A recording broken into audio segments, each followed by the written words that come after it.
योगानंद शास्त्री की अगुवाई में चुनाव लड़ने की तैयारी राष्ट्रवादी कांग्रेस पार्टी अब महाराष्ट्र के बाद दिल्ली में जड़ें जमाने की तैयारी कर रही है। पार्टी ने हाल ही में कांग्रेस छोड़कर शामिल हुए दिल्ली के वरिष्ठ नेता योगानंद शास्त्री की अगुवाई में आगामी नगर निगम चुनाव में पूरी ताकत झोंकने का फैसला लिया है। योगानंद शास्त्री कुछ बीते हफ्ते ही पार्टी मुखिया शरद पवार की मौजूदगी में एनसीपी में शामिल हुए हैं। उनके साथ उनके समर्थकों ने भी एनसीपी का दामन थामा था। उनके पार्टी में आने के बाद से ही ये माना जा रहा था कि एनसीपी महाराष्ट्र और केरल से आगे निकलकर दिल्ली में भी अपनी संभावनाएं देख रही है। इसी कड़ी में पार्टी के राष्ट्रीय मुख्यालय में दिल्ली प्रवेश कार्यकारिणी की एक अहम बैठक हुई, जिसमें कई अहम फैसले लिए गए। बैठक में ये साफ किया गया कि पार्टी दिल्ली में बीजेपी, कांग्रेस और आम आदमी पार्टी को चुनौती देने के मूड में है। पार्टी के राष्ट्रीय प्रवक्ता एवं राष्ट्रीय युवा कांग्रेस के राष्ट्रीय अध्यक्ष डॉक्टर नीरज शर्मा ने बताया कि दिल्ली में एक तरह की विकल्पहीनता की स्थिति बन गई है। नगर निगम में बीजेपी काबिज है, जबकि आम आदमी पार्टी प्रदेश की सत्ता संभाल रही है, लेकिन दोनों ही पार्टियां अपने अपने क्षेत्रों में काम करने में बुरी तरह फेल हुई हैं। उन्होंने प्रदूषण का मुद्दा उठाते हुए कहा कि आम आदमी पार्टी और बीजेपी की वजह से प्रदेश के लोग जहरीली हवा में सांस लेने को मजबूर हैं। इसके अलावा अल्पसंख्यकों के कल्याण के मुद्दे पर भी धीरज शर्मा ने बीजेपी के साथ कांग्रेस और आम आदमी पार्टी को भी घेरा। उन्होंने कहा कि कांग्रेस लोगों में उम्मीद जगाने में नाकाम रही है, जबकि आम आदमी पार्टी की राजनीति भी लोग देख रहे हैं। ऐसे में राष्ट्रवादी कांग्रेस सभी के लिए बेहतर विकल्प बनकर उभरेगी। उन्होंने बताया कि आने वाले वक्त में पार्टी संगठन को बूथ स्तर पर मजबूत करने का काम करेगी और नए लोगों को अपने साथ जोड़ेगी। वरिष्ठ नेता योगानंद शास्त्री ने भी दिल्ली में ताल ठोकने का ऐलान किया। उन्होंने कार्यकर्ताओं को एकजुट होकर काम करने की अपील की। योगानंद शास्त्री ने कहा कि पार्टी शरद पवार जी के अनुभव और धीरज शर्मा जैसे युवा नेताओं की ऊर्जा को एक साथ लाकर समन्वय की राजनीति करेगी। कार्यकारिणी में ज्यादा से ज्यादा युवाओं और महिलाओं को मौका देने का भी भरोसा दिया गया।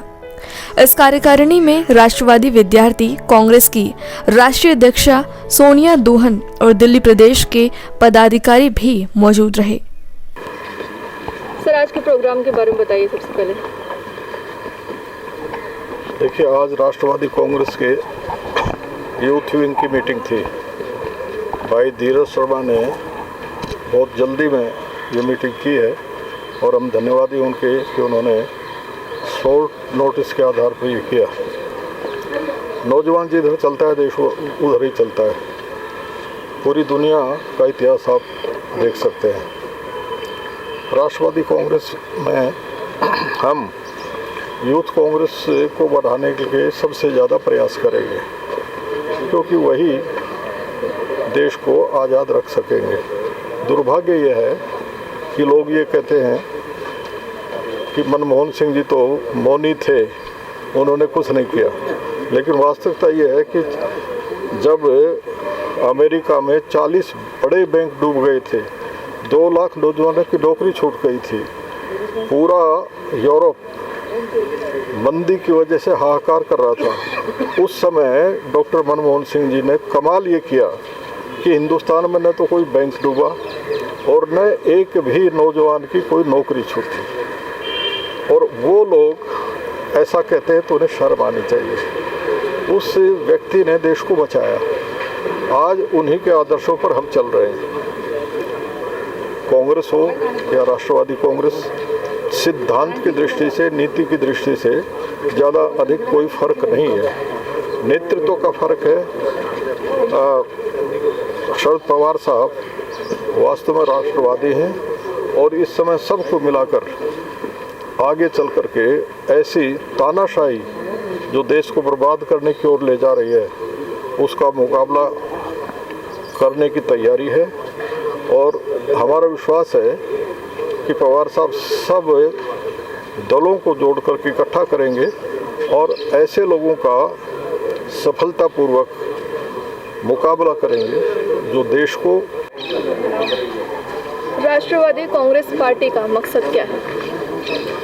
राष्ट्रवादी कांग्रेस पार्टी का मकसद ये माननीय पवार साहब की एक विचारधारा, एक सोच है। जिस प्रकार से हम लोग देख रहे हैं जात पात और धर्म के नाम पे लोगों को बांटने की कोशिश की जा रही है, देश को तोड़ने की कोशिश की जा रही है। हमारा मकसद ये है, इस नफ़रत को ख़त्म करना है, भाईचारे को कायम रखना है और पूरे देश को एक सूत्र में बांधने का हमारा मकसद है। ये हमारी राष्ट्रवादी कांग्रेस की विचारधारा है। ना हम जातिवादी, ना हम धर्मवादी, हम हैं राष्ट्रवादी। एमसीडी के चुनाव आने वाले हैं, इसमें क्या भूमिका रहेगी आपकी?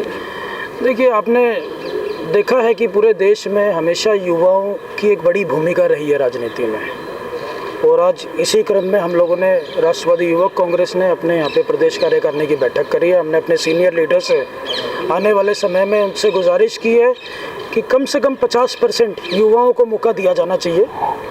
आने वाले समय में हम कॉरपोरेशन के इलेक्शन में हमारी राष्ट्रवादी कांग्रेस पार्टी लड़ेगी और ज़्यादा से ज़्यादा भूमिका, अहम भूमिका हमारे राष्ट्रवादी कांग्रेस पार्टी के युवक साथियों के ऊपर दी जानी चाहिए।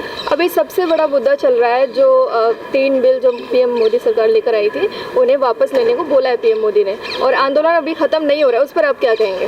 देखिए, बिल्कुल सही है। किसान नेताओं ने जो आंदोलन ना ख़त्म करने का निर्णय लिया है, ये बिल्कुल सही निर्णय लिया है, क्योंकि हम अब हमारे प्रधानमंत्री जी की बात पे यकीन नहीं करते हैं। 2014 में भी हमने देखा, बड़े बड़े रोज़गार से लेके बड़े बड़े वादे किए, लेकिन स्थिति बद से बदतर होती चली गई।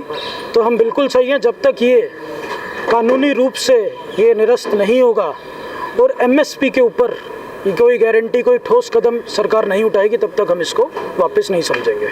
आखिरी में युवाओं को क्या मैसेज देंगे? युवाओं को यही एक मैसेज है कि हमारे को ये जिस प्रकार से बांटने की कोशिश कर रहे हैं, हमें इनकी बातों में नहीं आना है। हमें अपने राष्ट्र के लिए, हमें अपने भाईचारा, जो पूरा देश हमारा पूरी दुनिया में अपने एक सेक्युलरिज्म के लिए जाना जाता है, वो हमारी देश की पहचान है। हमें अपना भाईचारा अपना किसी भी हालत में ख़राब नहीं करना है, ये भले कितनी भी नफ़रत फैलाने की कोशिश करें। और 2024 में बहुत हो गया, बहुत समय हो गया, अब इनको भाजपा को और केंद्र की सरकार को घर बिठाने का काम करना है।